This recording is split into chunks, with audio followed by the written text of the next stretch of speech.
गणेश के विजेता, मोक्ष मार्ग के प्रतिपादक धर्म तीर्थंकर श्रवण भगवान महावीर स्वामी के चरणों में कोटि कोटि वंदन करते हुए एक भवावतारी चर्चा चक्रवर्ती भीष्म प्रतिज्ञाधारी अखंड बाल ब्रह्मचारी आचार्य सम्राट पूज्य श्री जयमत जी महाराज साहब के चरणों में कोटि कोटि वंदन।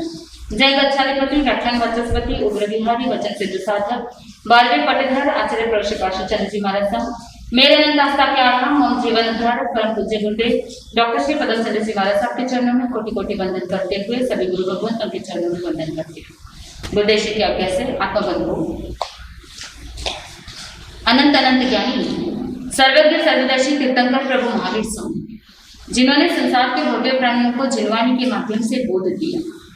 जिनवाणी जनवाणी, ज्ञानी जन कहते हैं कि जिनवाणी के अंदर इतनी क्षमता होती है कि आत्मा को अपने आत्म साक्षात्कार तक पहुंचा देता है। तो निरंतर जिनवाणी की जो श्रृंखला चल रही है, उस श्रृंखला में आप सब अपना लाभ ले रहे हैं। हम आपसे यही कहना चाहेंगे कि जो आप जिनवाणी श्रवण कर रहे हैं उसको अपने जीवन में प्रैक्टिकली उतारने का पूरा पूरा प्रयास करें, नहीं तो आत्मा का कल्याण कैसे होगा। अगर आत्मा का कल्याण करना है तो प्रतिदिन छोटे छोटे कदम आगे बढ़ाने होंगे। 15 मिनट के लिए आप जो जाप करते हो, जाप के बाद आप महसूस करो कि आपके शरीर में किस तरह से प्रकंपन हो रहे हैं, किस तरह का वाइब्रेशन हो रहा है। तो नियम बनाना है कि रोज कम से कम 5 मिनट के लिए आप बैठ करके जाप करोगे, क्योंकि जाप के अंदर अनेक प्रकार के जाप होते हैं, जिसमें सबसे पहला जाप होता है कि आप मन में जाप कर रहे हो, जो सिर्फ किसी को सुनाई नहीं दे रहा है।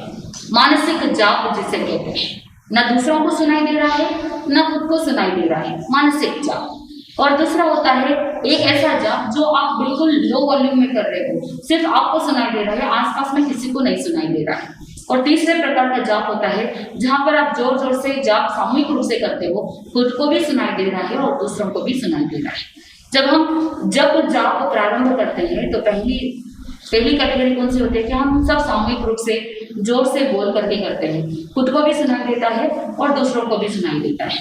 लेकिन जब साधक जब करते करते आगे बढ़ता है तो धीरे धीरे ऑटोमेटिकली क्या हो जाता है कि वॉल्यूम अपने आप कम हो जाता है। और वो वॉल्यूम जब कम हो जाता है तो दूसरों को नहीं सुनाई देता, खुद को ही सुनाई देता है। हो सकता है कि आसपास के 4-5 लोगों को सुनाई दे, लेकिन सभी को नहीं सुनाई देता है। वहां पर गहराई क्या हो जाती है, पहले से थोड़ी गहराई बढ़ जाती है। उसके बाद जब करते हैं, जब करते करते इतना ज्यादा तल्लीन हो जाते हैं तो फिर स्वयं को भी नहीं सुनाई देता, वो मानसिक हो जाता है।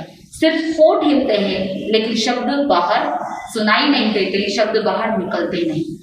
और जब साधक जब करते करते इतना अंतर तक पहुंच जाता है तो वो अल्टीमेट स्टेज होता है अंतर्नाद, यानी घूमते फिरते चलते उठते बैठते सोते जागते वो मानसिक रूप से आत्मिक रूप से अंतर में चलता है, उसे कहते हैं अंतर्नाद। तो हर एक साधक का लक्ष्य होता है कि जब जाप हमने शारीरिक रूप से वाचिक रूप से हमने प्रारंभ किया था, हमारा लक्ष्य ये होता है कि हम अंतर्नाद तक पहुंच जाए।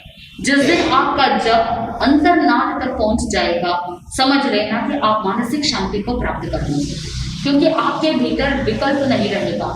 आप नेगेटिव नहीं सोचेंगे, क्योंकि आपके मन में क्या चल रहा है, अंतर जप चल रहा है, मानसिक रूप से अंतर्नाद चल रहा है, जहां पर श्वासोच्छ्वास और जप दोनों एक में हो चुके हैं, यानी आपका जप श्वासोच्छ्वास के साथ एक में हो चुका है। तो आप उस जप की अंतर श्रेणी तक पहुंचने के लिए प्रतिदिन अभ्यास करो। शुरुआत कहाँ से करना है, वाचिक रूप से जाप से शुरुआत करनी है, और करते करते प्रतिदिन इतनी श्रद्धा को बढ़ाओ कि वो अंतर्नाद तक पहुंच जाए। तो आज आपको एक शुरुआत करनी है इस चातुर्मास के दौरान। आज शनिवार भी है, अगर बारिश नहीं रहेगी, क्योंकि हर शनिवार को दोपहर में 2 बजे से 3 बजे तक हम आत्म साधना हेतु आत्म उत्थान हेतु जाप साधना करते हैं।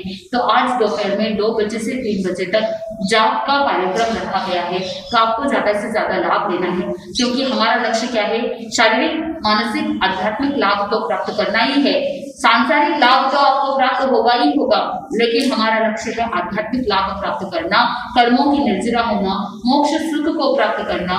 उस अंतर आत्म सुख को प्राप्त करने के लिए जप जाप साधना करना अनिवार्य माना जाता है।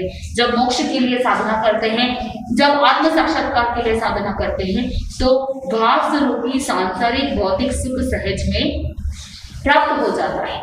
तो आप सब ज्यादा से ज्यादा जब जाप साधना में भी तल्लीन रहे, क्योंकि आत्म साक्षात्कार के लिए प्रयास करना है तो अनेक साधना। कुछ लोग जिनवाणी श्रवण करके अंतर तक पहुंच जाते हैं, कुछ लोग जप जाप करके अंतर तक पहुंच जाते हैं, कुछ लोग तप साधना से अंतर तक पहुंच जाते हैं। आपका मार्ग कौन सा है? आपकी आत्मा आपको कौन से मार्ग में आगे बढ़ने के लिए कंफर्टेबल महसूस होती है, ये आपको पता लगाना है। पता कब लगेगा? जब हम करेंगे, खुद अभ्यास करेंगे तो पता लगेगा कि मेरे लिए स्वाध्याय मार्ग है अंतर तक पहुंचने के लिए। करेंगे तो पता चलेगा कि हम जिनवाणी श्रवण करेंगे तो अपने भीतर तक उतरेंगे, हम जाप करेंगे तो हम ऑलमाइटी यानी अल्टीमेट जो परमात्मा है वहां तक पहुंच पाएंगे। ये सारी चीजें आपको खुद को एक्सपेरिमेंट करना होगा, पता लगाना होगा कि आप उस दिव्य कनेक्शन तक पहुंचने के लिए आपका कौन सा रूट है, आपका कौन सा रास्ता है जिस पर चल करके आपको इजी लगता है। क्योंकि लघु साधु वंदना में भी कहते हैं, एक एक मुनिवर रसना त्यागी, एक एक मुनिवर ज्ञानरा भंडार रे पानी, एक एक मुनिवर भैया वचिया वैरागी, जेना गुना नहीं पार रे पानी। यानी जब कहते हैं हर एक साधु ज्ञानी नहीं होता, हर एक साधु सेवाभावी नहीं हो सकता, हर एक साधु तपस्वी नहीं हो सकता है। हर एक साधु की अपनी अपनी क्वालिटी होती है। कोई तपस्या में शूरवीर होते हैं, कोई ज्ञान ध्यान के अंदर तल्लीन रहते हैं, पारंगत होते हैं, और कुछ लोग, कुछ साधु संत साधक सेवा में पारंगत होते हैं। तो हर एक साधक की अपनी अपनी क्वालिटी होती है, अपनी अपनी विशेषता होती है। तो आप चिंतन करो, मार्ग प्राप्त करो कि आपका क्या है मार्ग और आपकी विशेषता क्या है, किसमें आप ज्यादा पुरुषार्थ करेंगे तो आपकी मंजिल इजी हो सकती है। ये पता लगाएंगे तो आपको सुख की अनुभूति होगी, आनंद की प्राप्ति होगी। इन्हीं मंगल भावनाओं के साथ आनंद ही आनंद। श्री जय।